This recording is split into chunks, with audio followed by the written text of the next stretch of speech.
வணக்க மக்களே, நான் உங்கள் புத்திர்கட் ரவி.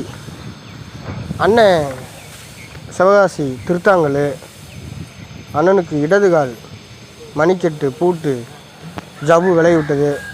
வைத்தியசாலைக்கு வந்தாங்க, எடுத்து வச்சு கட்டி விட்டாச்சு.